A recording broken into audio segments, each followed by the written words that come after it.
Hey guys, welcome back to the channel. So I hope you guys are doing well. So in today's video we are going to discuss about HTTP status code. Okay, so these are the HTTP status code which a DevOps or someone who is working on the code, whether it's a front-end developer or a back-end developer, must be aware about all these HTTP status code. So I know there will be two type of people watching this video. The first who has a lot of experience on working on the code base, and the second who have just started to work on the code. Okay, so probably I will consider themselves as a beginner.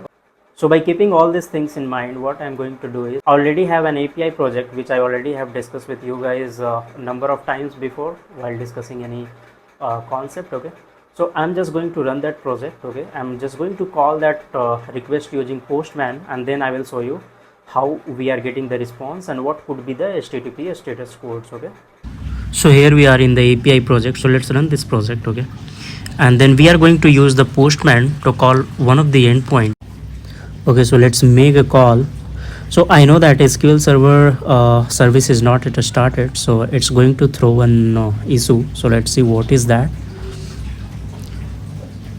So probably it has thrown status code 500 internal server error. Okay, if you see, I'm trying to connect to SQL but not able to connect. Okay, so let's start the service, SQL service. Okay,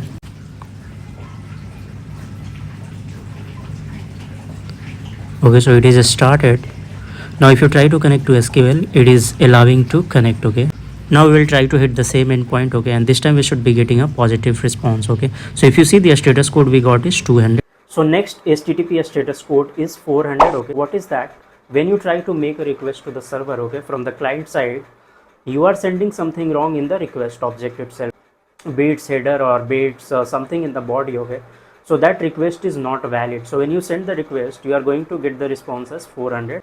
So that will be classified as invalid or a bad request. Okay, so let's discuss 301 and 302. Okay, so 301 is called redirect and it is a permanent, and 302 is called redirect but it's a temporary one. Okay, so here let's say you are making a request to xyz.com. Okay, but xyz.com has permanently been moved to a different URL and the new URL is abc.com. Okay, so you will be redirected to the abc.com. Okay, and if this shift is permanent, okay, then you will be getting 301 redirect error, and if this shift is temporary, then you are going to get 302 redirect temporary. Okay, so now next comes in the list is 401. Okay, so when you will be getting 401, let's say you are trying to access a website. Okay, and then that website needs the login credentials and you do not have the proper or valid login credential and you are trying to access that resource. Okay, then you will be getting authorization denied or invalid authorization error. So that is nothing but 401. Now next comes in the list is 403, that is comes for the forbidden error. So what is this? So as I told in the previous example, you are not able to go to the website xyz.com because you didn't have the valid credential. Okay, but in this case you are able to go to that website xyz.com, but some of its resources are not accessible to you because you do not have the proper roles. Okay, so probably you do not have the permission to access that particular segment of the resource or that particular URL. Okay, so when you try to access that, you will be getting 403. So next comes in the list is 404. Okay, so what happens here is you will be making a request to the server, and let's say you are trying to access website www.abc.com. Okay, but what happened in that case, if abc.com itself is not available on that server. Okay, so you are going to get the HTTP status code as 404, which is not found. Now next comes in the list is 502. So let's discuss what is this. Okay, let's say you made a request to the server. Okay, and in this case server is not going to give you the direct response. Okay, it's going to call another host to get a response. Okay, but in this case what happened, that host is not providing the response back to the server. So server was working fine but the host is not working. So in that case you are going to get back the response as 502.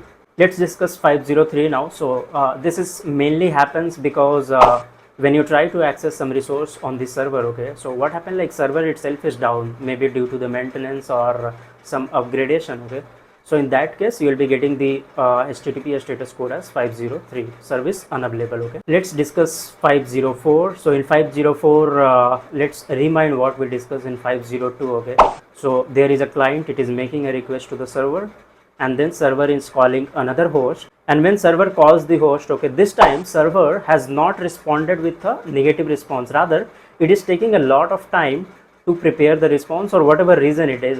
Server which sent the request to the host, okay, cannot wait for lifetime, okay, so it will consider this as a request timeout issue. So in this case, what happened, server is going to give you the response as gateway timeout, okay, which is 504. So that is all I wanted to discuss with you guys. If you like this kind of content, please do not hesitate to subscribe the channel. So मिलते हैं next video में, till then bye bye, take care.